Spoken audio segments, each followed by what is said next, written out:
y cocaína. Bueno, más o menos manejamos la estadística de que la droga legal, de la sustancia legal, de las tres que estamos mostrando ahí, es la nicotina, ¿no? Las dos ilegales son el cannabis y la cocaína. Eh, la que tiene mayor consumo, obviamente, también es la nicotina, y de estas tres, la que tiene el menor consumo es la cocaína. Sin embargo, si alguna vez les preguntara o se les preguntara cuál de todas las sustancias ilegales es la más consumida, pues es la marihuana, ¿no? Los cannabinoides, el cannabis. Muy bien, doctores. Siguiente, por favor. Empezamos la clase de hoy.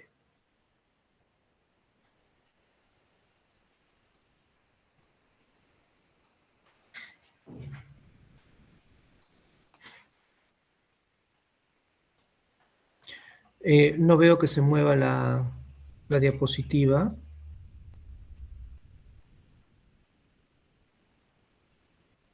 Diana, disculpe, no veo que avance la diapositiva.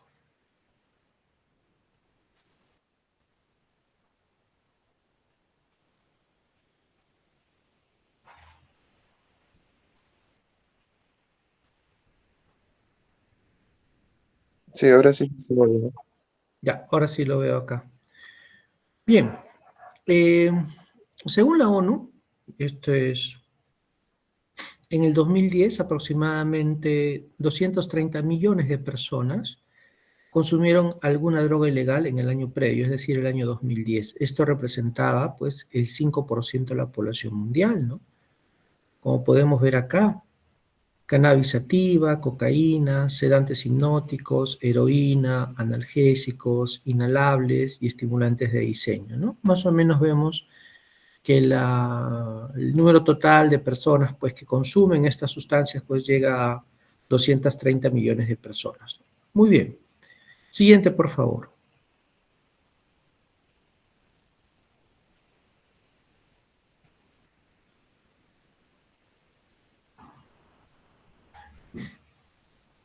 Bien.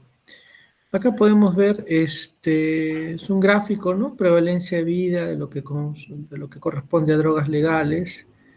Lo que se ha visto es que en los últimos años hay una suerte de disminución en la prevalencia de consumo, la prevalencia de vida de consumo de drogas legales, ¿no? Sin embargo, han aumentado otro tipo de adicciones, ¿no? Las ciberadicciones, las ludopatías, por ejemplo, se han visto incrementadas, ¿no? Pero lo que corresponde al consumo de sustancias, de drogas, en lo que es prevalencia vida de la población en general, sí notamos una ligera disminución. Sobre todo la disminución en el consumo de alcohol, prevalencia vida y consumo de nicotina son los que más han disminuido, digamos, en los últimos 20 años. Siguiente, por favor. Bien. ¿Cómo es este fenómeno? Pues ya posiblemente en clases anteriores hemos repasado, ¿no? Cómo se produce el desarrollo de la respuesta o una adicción a determinada sustancia, ¿no? No todas las personas, pues, desarrollan una adicción, así consuman la sustancia, ¿no? Algunas personas necesitan más tiempo para que esto se produzca, otras personas basta con solamente una exposición y ya desarrollan la adicción. Tienen que ver, pues, base genética, cierta predisposición para el desarrollo de una tolerancia y un proceso de adicción, ¿no? Muy bien, siguiente, por favor. Bien. Bueno, acá se ve, pues, ¿no? Cómo se produce este fenómeno. Al principio hay un incremento de la disponibilidad percibida, luego hay una disminución de la percepción de riesgo y al final hay un aumento en el consumo de sustancias, ¿no? Muy bien, siguiente, por favor. ¿Qué ocurre? Este gráfico, prestenle un poquito de atención. Acá podemos ver la tasa de maduración del núcleo accumbens en verde y en morado vemos la corteza orbitofrontal, ¿no? Ahora, en los mecanismos de recompensa y de adicción está muy involucrado el núcleo accumbens. Y lo que controla, pues, el fenómeno de las adicciones es la corteza orbitofrontal. Eso quiere decir que mientras más tardía sea la exposición a determinado tipo de sustancia o droga, mejor va a ser el pronóstico. Y eso sí debemos tenerlo en cuenta. Cuando más temprana sea, digamos antes de los 14, 12, 10, 9, 8 años, pues el riesgo de desarrollar una adicción es mucho mayor porque hay que entender que es la corteza orbitofrontal la que controla el núcleo accumbens. ¿Ya? Muy bien. Siguiente, por favor. Vamos a aumentar esto. Bien. En este gráfico vemos lo que se llama comparación de ligazón de receptores D2 en cerebro de sujetos normales y dependientes de alcohol, cocaína y metafetamina. Miren aquí. En este gráfico está un sujeto normal, ¿no? Nosotros vemos acá la disponibilidad en rojo de los receptores D2. Pero cuando ya se convierte en una persona que es usuaria crónica a determinado tipo de sustancias, vemos una menor disponibilidad de estos receptores D2. Miren acá, prácticamente ya no están, en el siguiente gráfico tampoco, y con metanfetamina tampoco, ni con metanfetamina, ni con cocaína, ni con alcohol, ¿no? Como lo podemos ver acá. Entonces, eso es importantísimo. ¿Qué ocurre? Mientras mayor sea, más constante sea la exposición hacia determinada droga, va a aumentar primero la resistencia del receptor a esa sustancia y luego, como ya no puede aumentar la resistencia, va a disminuir el número de receptores. Eso quiere decir que cada exposición que va a venir después necesita dosis cada vez mayores de determinada sustancia para producir el mismo efecto. ¿Correcto? Muy bien. Siguiente, por favor. Vamos a ver acá, ¿qué nos dicen? ¿Qué es una adicción? A ver. Es una enfermedad cerebral donde hay sobre todo pérdida de control, ¿ya? Lo que hay es pérdida de control, conducta compulsiva y consecuencias negativas. Ahora, es un conjunto de trastornos psíquicos caracterizados por una necesidad compulsiva de consumo de sustancias psicotrópicas con alto potencial de abuso y dependencias. Se incluye también la realización de una conducta adictiva, acá, puede ser el juego patológico, por ejemplo. ¿Qué es una droga? Vamos a ver aquí, de acuerdo a la OMS, es toda sustancia que al introducirse en un organismo vivo va a modificar una o varias de sus funciones, ¿ya? Una o varias de sus funciones. Toda sustancia farmacológicamente activa sobre el sistema nervioso, sea prescrito o no, que modifica la conducta de quien la consume, ¿ya? Muy bien. Siguiente.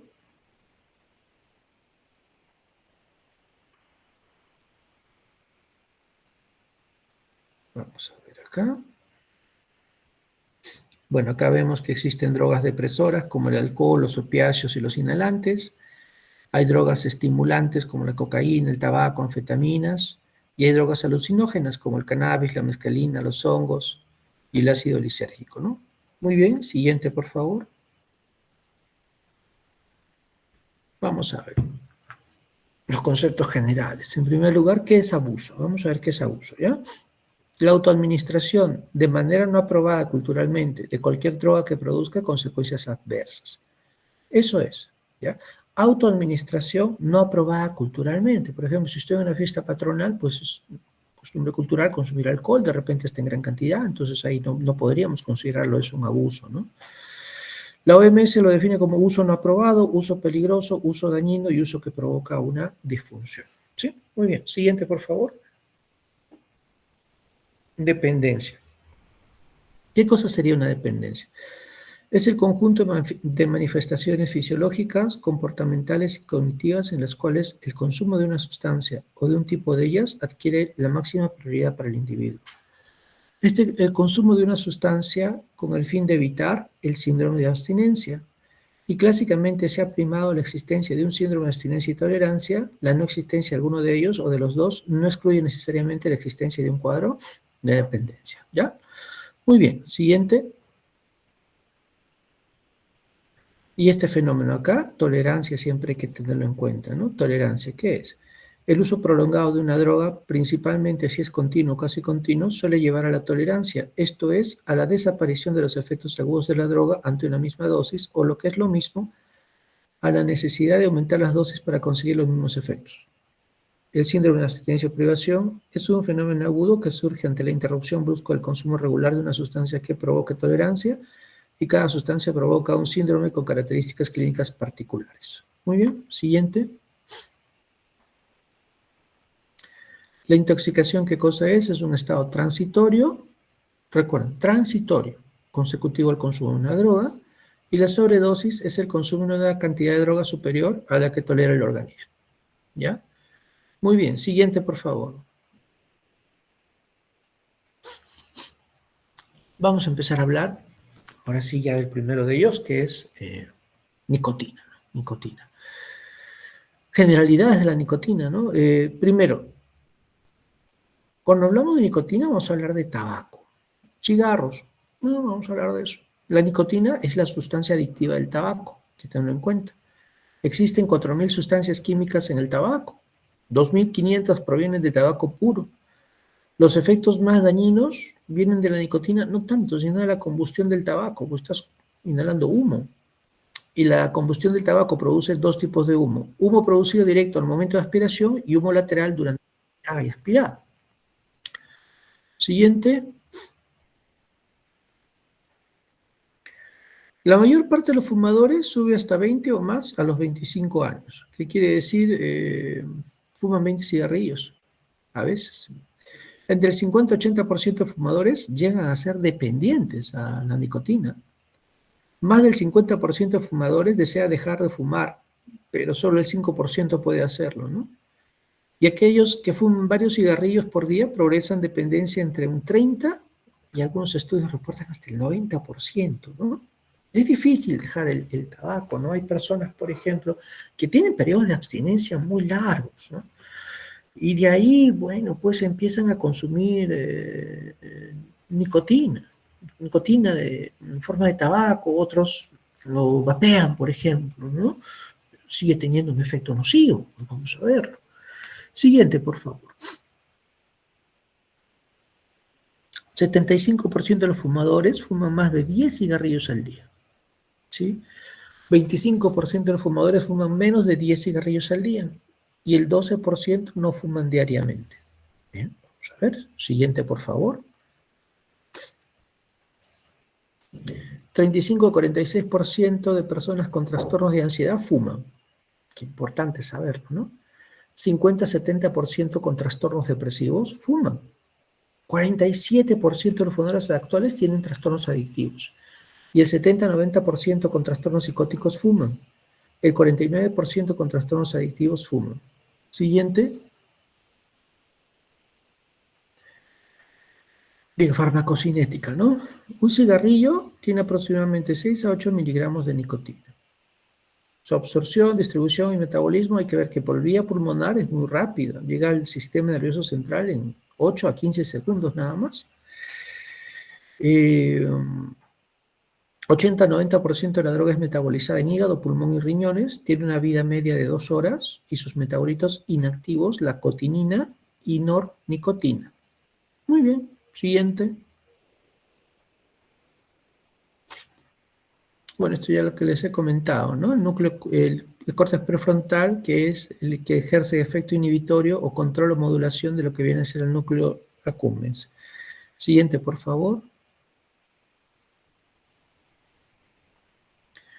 Vamos a ver acá. El usuario crónico de tabaco presenta un síndrome de abstinencia que dura o surge entre 24 y 48 horas del cese del consumo. Y esto es importante reconocerlo. Muchas personas toman la decisión de dejar de consumir tabaco o dejar de consumir nicotina. Pero ¿qué ocurre? A las 24 horas, o a veces mucho antes, entran en momentos de desesperación, ¿no? Desesperación, de búsqueda constante de esta nicotina. Eso sí lo hemos logrado ver, y es muy difícil, pues, porque los cigarros son de fácil acceso, ¿no? Lo venden en las bodegas, lo venden suelto inclusive, entonces salen de su casa, ahora lo piden por delivery también y les llega a su casa, entonces es bastante difícil lograr periodos de abstinencia largos, ¿no? Este síndrome de abstinencia a la nicotina está constituido por ansiedad, irritabilidad, sueño irregular, impaciencia, inquietud psicomotora, desconcentración, aumento de apetito, pesadez y dolor de cabeza.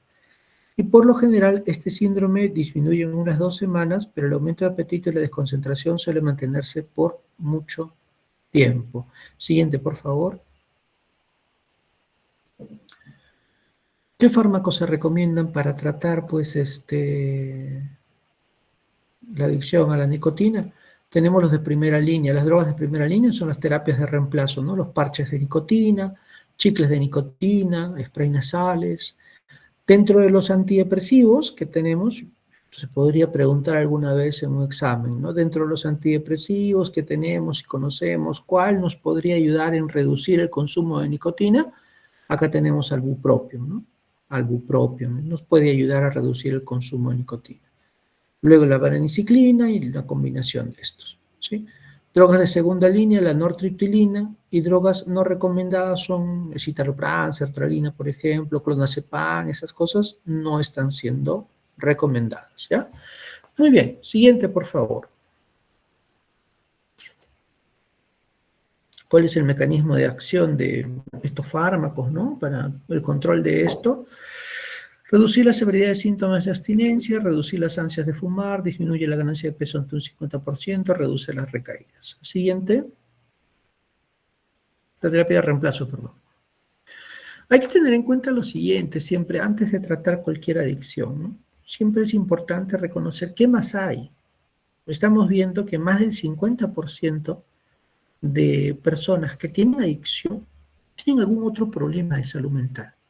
Entonces, se va a tener que tratar primero el problema psiquiátrico, porque con eso muchas veces se compensa y ya podemos trabajar mejor con la abstinencia de estos pacientes o lograr mejores o mayores periodos de abstinencia, ¿no? Como aparece acá. Paciente con comorbilidad psiquiátrica severa como trastornos depresivos, intentos suicidas, trastorno de ansiedad severo, pacientes con antecedentes trastornos psiquiátricos previos, pacientes con psicosis, esquizofrenia bipolares y pacientes con adicciones a otras sustancias, ¿no? Bueno, todo eso lo vemos y tenemos que tratarlo primero. Siguiente, por favor. Bien. Marihuana, cannabis, vamos a hablar de eso ahora, ¿ya? Vamos a aumentar un poquito más. Dependencia a marihuana. Vamos a ver, el cannabis es la sustancia ilícita más consumida en el mundo, eso ya lo sabemos todos. En el Perú su prevalencia, vida y consumo es alrededor del 12, ha subido al 14% aproximadamente. ¿Es un problema? Sí es un problema. Es un problema. Por más que algunos quieran decirnos, no, que si no, no. Sí es un problema en estos casos, ¿sí? ¿Cuál es su metabolito activo principal? El delta 9 tetrahidrocannabinol, ¿no? Entonces se les puede preguntar alguna vez una pregunta por ahí, ¿no? ¿Cuál es el metabolito activo de la marihuana? El delta 9 tetrahidrocannabinol, ¿sí? Su metabolito activo principal. Bien, en nuestro sistema nervioso central tenemos dos tipos de receptores cannabinoides, el CB1 y el CB2, ¿sí? Que tienen efecto analgésico, efecto tranquilizante en animales, de ahí que se utiliza para el dolor crónico también algunos derivados de la marihuana. El tetrahidrocannabinol incrementa la dopamina en el núcleo accumbens. Bueno, estos son cálculos, ¿ya? Estos son cálculos, el pitillo tradicional, o sea, en 60-70 segundos, 1-3% de tetrahidrocannabinol, ¿sí? Pero hay que tener actualmente que las drogas modernas, se ha mejorado pues la calidad de la marihuana, entonces mucho más potente, se concentran mucho más, entonces 6-20% digamos, de potencia, de pureza, de que contiene cada pitillo el tetrahidrocannabinol, ¿no? Es lo que podemos ver. Se ha vuelto más potente en el tiempo. Siguiente. Vamos a ver aquí. ¿Qué tenemos acá? Hay estudios como este de Miller en 1997, donde encuentra 7.000 pacientes que el 19 al 23% tienen dependencia a tetrahidrocannabinol, ¿no? 19 al 23% de pacientes hospitalizados en centros de tratamiento de salud mental en los Estados Unidos. En el Perú, En el Instituto Nacional de Salud Mental Honorio Delgado y Deyo Noguchi, el 3 al 5% de pacientes que se atienden van con antecedente de estar consumiendo tetrahidrocannabinol, o sea, marihuana. ¿Ya? Es lo que tenemos hasta ahí. Siguiente, por favor. Hay libros, pues, ¿no? Como el de Jacques-Joseph Mureo, donde saca un libro donde habla, pues, el consumo de marihuana y la insanía mental, ¿no? Un libro muy antiguo, de 1845, pues. Y él señala, pues, los síntomas que compartían la intoxicación canábica y las enfermedades mentales en aquella época, ¿no? Y, pues, señala, pues, euforia, excitación intelectual, disociación de las ideas, distorsión de la percepción del espacio y del tiempo. Eso es una característica que observamos, ¿no? Distorsión del tiempo. Denme un minuto, por favor.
Bien,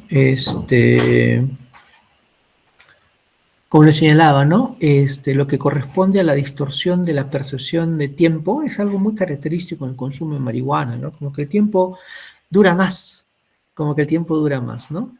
Algunas veces hay alucinaciones también que pueden ser dosis dependientes y algunas veces se propicia la aparición de cuadros psicóticos. Todo eso hemos apreciado en personas intoxicadas o que consumen cannabis, ¿no? Siguiente, por favor. Vamos a ver. Trastorno psicótico, justo lo que les mencionaba, inducido por cannabis. Hay un trabajo de 1958 de Ames. En voluntarios sanos se encontró que la administración de cannabis inducía despersonalización, desrealización, ideación paranoide y alucinaciones transitorias, ¿no? En los 90, tomas, hay un 15% de ideas persecutorias o alucinaciones durante la intoxicación con plena conciencia de los síntomas. Tramer y compañía el 2001 con estudios de tetrahidrocannabinol como antiemético se encontró entre sus síntomas colaterales 6% de alucinaciones, 3% de delusiones versus 0% en el grupo placebo, es decir, que se evidenciaba claramente el papel que ejerce la marihuana en este tipo de casos, ¿no? La duración puede ser de horas a días y muchas veces son indistinguibles de los síntomas de esquizofrenia. Muy bien, siguiente, por favor. Ya tenemos este otro cuadro, vamos a verlo. Episodios psicóticos con conciencia lúcida, es decir, no son debido a síndromes confusionales agudos, pues los encontramos también, ¿no? Entonces, diversos estudios que han encontrado como la asociación entre marihuana y la aparición de síntomas psicóticos. Siguiente. Vamos a reducir un poquito. Asociación entre trastornos psicóticos crónicos y cannabis en estudios prospectivos. Bien, en este cuadro vamos a poder ver otro tipo de estudios, ¿no? Por ejemplo, el seguimiento que hizo Summit en 50.000 soldados suecos, ¿no? Un seguimiento hasta 25 años de los consumidores intensos de marihuana, en que encontró que el riesgo relativo de presentar síntomas psiquiátricos fue 6 veces más alta que la población en general, ¿no?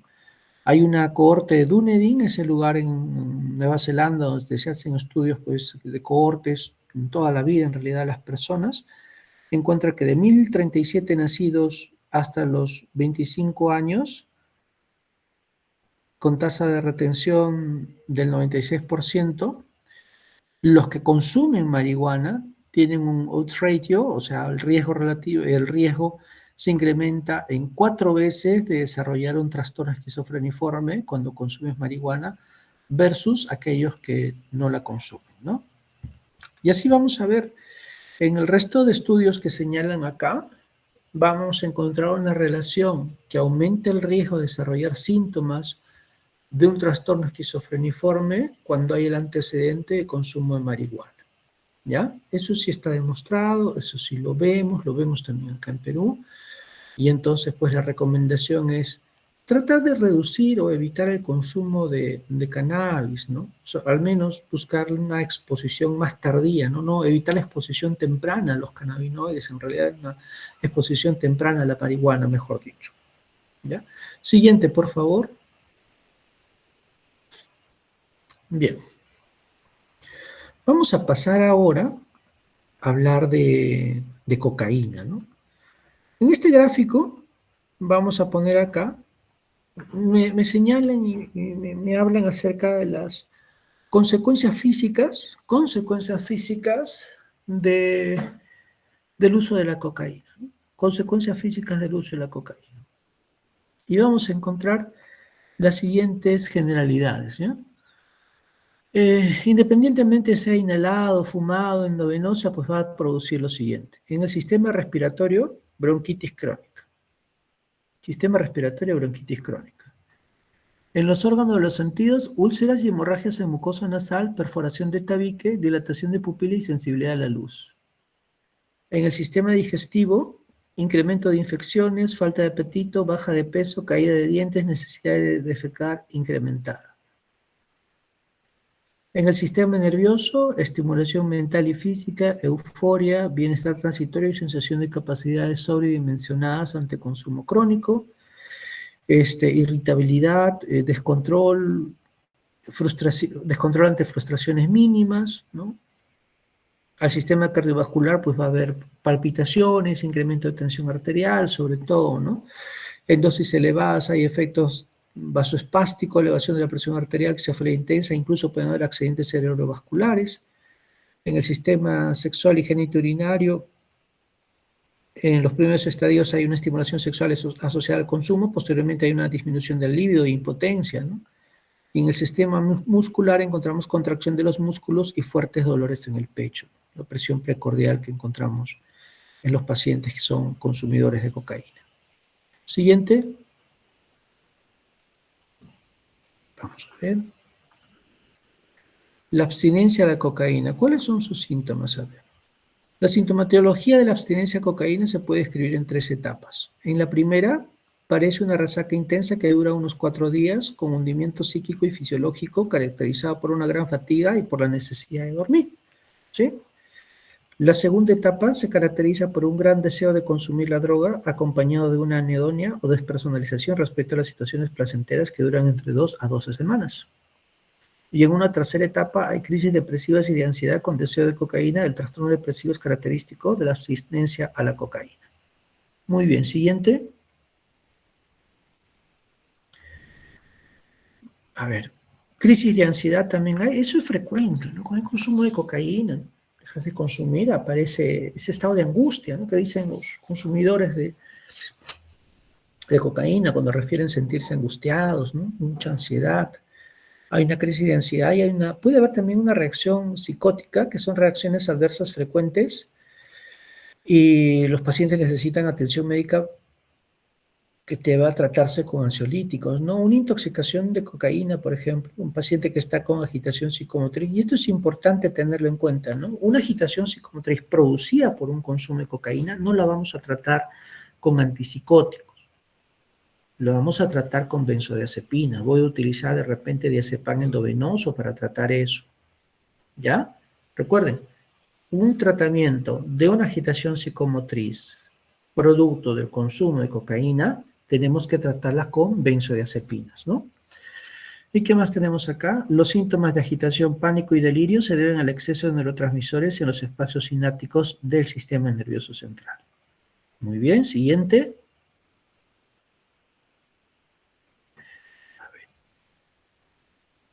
¿Cómo se producen accidentes cerebrovasculares? Una de las cosas que nos preocupa, ¿no? Son los accidentes cerebrovasculares, porque muchos pacientes, incluso los que son consumidores crónicos, cuando les hacemos una resonancia y tienen 10 años de consumo, 20 años de consumo, aparecen las lesiones, ¿no? En este tipo de pacientes. Y ahí los observamos, ¿no? Ahora, la cocaína produce en sus consumidores, especialmente en adultos jóvenes, entre un 10 al 30% de ictus. Estos pueden ser isquémicos, trombosis cerebral o accidente isquémico transitorio o hemorrágicos, hemorragia intraparenquimosa, hemorragia subaracnoidea. Este accidente cerebrovascular isquémico, la causa del accidente cerebrovascular isquémico es la vasoconstricción que produce la cocaína y el poder trombogénico de esta. La cocaína es un potente vasoconstrictor que actúa sobre el músculo liso de los vasos sanguíneos por dos mecanismos. Uno directo, actuando sobre el flujo del calcio y los canales de sodio, y otro indirecto, inhibiendo la recaptación de catecolaminas y serotonina, con lo que aumenta su concentración en la hendidura sináptica y se genera un efecto vasoconstrictor potente. ¿Ya? Muy bien, siguiente, por favor. El poder trombogénico de la cocaína se debe a que aumenta el valor tromboxano A2 e inhibe la prostraciclina y antitrombina 3. El accidente cerebrovascular hemorrágico es debido a la hipertensión arterial transitoria por consumo de cocaína, que produce lesión endotelial y da lugares a fenómenos hemorrágicos. El tratamiento de estos accidentes cerebrovasculares isquémico y hemorrágico es el mismo que el de los producidos por otras causas, pero si persiste el estado de hiperactividad simpático-mimética, se recomienda utilizar benzodiazepinas, diazepam y midazolam, que son lo que usamos, ¿no? Lo que les estoy diciendo, pasar a usar diazepam. Siguiente, convulsiones. También puede darnos convulsiones en una persona que está en una intoxicación por cocaína, sí, y hay que tener muchísimo cuidado. El tratamiento también van a ser benzodiazepinas, ¿eh? Del 2 al 10% de urgencias por cocaína presentan crisis comiciales, o sea, convulsiones. Pueden ser debidas a antecedentes de convulsiones o a una crisis secundaria a un accidente cerebrovascular. Hay que descartar la hipoglicemia también en estos pacientes cuando son diabéticos. Y el tratamiento, ¿cómo lo hacemos? Frenando las convulsiones. ¿Con qué? Con benzodiazepinas también. Recuerden siempre, intoxicación por cocaína, benzodiazepinas. Convulsiones, benzodiazepinas. Siguiente. Dosis letal. Hay una dosis letal cuando se consume cocaína, claro, ¿no? Personas, por ejemplo, burriers que llevan cocaína en el estómago, revienta la cápsula pues, de cocaína que están llevando y fallecen, ¿no? La verdad es triste realmente que eso pase. La dosis letal de cocaína oscila entre 5 y 1000 miligramos por vía oral, aunque existen casos documentados de muerte con 20 miligramos nada más de cocaína por vía oral, ¿no? Los síntomas son hipertermias, hiperactividad, rectorragia, psicosis, rabdomiólisis y fallo orgánico en general, ¿no? Es lo que encontramos en los pacientes. Siguiente.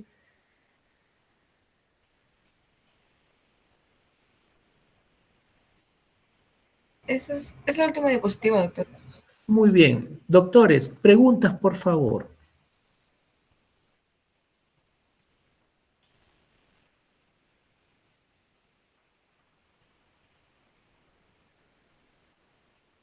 Muy bien. Alani, sí, te escuchamos. Sí, buenas tardes, doctor. Tenía una duda respecto a lo que habló de la corteza orbifrontal. Dijo algo sobre que aumentaba el riesgo de adicción cuando empezaba a una edad temprana. Sí, Eso, ¿cuál es el papel de la corteza en ese momento? sí.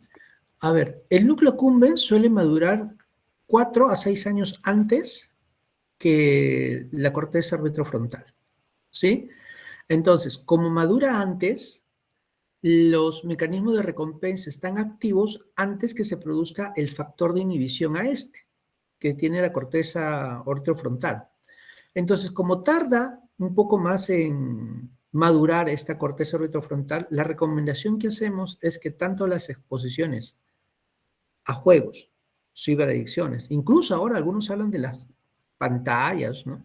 Pero digamos sustancias en general, alcohol, tabaco, anfetaminas, cocaína, marihuana, sea lo más tardía posible. Es decir, si tenemos que elegir, ninguna persona menor de 18 años recomendaríamos que consuma ningún tipo de sustancias, para empezar, ¿no? Y si ya pues lo estás consumiendo, yo diría, pues, como mínimo 12 años para arriba. Pero, y eso es inclusive, no estaría bien, ¿no? Porque 21 sería una edad más apropiada. Y si no lo consumen nunca, mejor todavía. ¿Ya? Ese es el riesgo. Mientras más temprana sea tu exposición, recuerda que tu corteza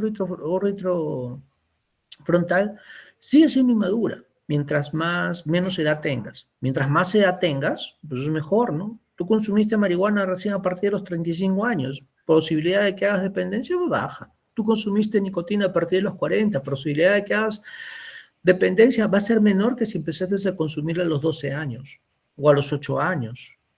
O, no sé, o a los 10 años, ¿no? Hay niños que consumen alcohol pues a los 8, 9, 10 años, ¿no? Entonces eso incrementa el riesgo de alcoholismo notablemente, notablemente. Entonces, esa es la recomendación que tenemos y siempre tener en cuenta. Si la persona va a consumir algún tipo de sustancia en algún momento de su vida, ya, pero que sea lo más tarde posible, cuando haya madurado al menos su sistema nervioso central. Recuerden que nuestro sistema nervioso central, nosotros nacemos, vamos al colegio, terminamos la primaria, la secundaria y todavía no termina de madurar todo nuestro sistema nervioso central. ¿Ya? Por eso, una recomendación personal de 18 años para arriba. Antes de los 18 años no se consume nada. Nada, ¿no? No recomendaría consumir nada a los menores de 18 años. ¿Ya? Muy bien, otra pregunta.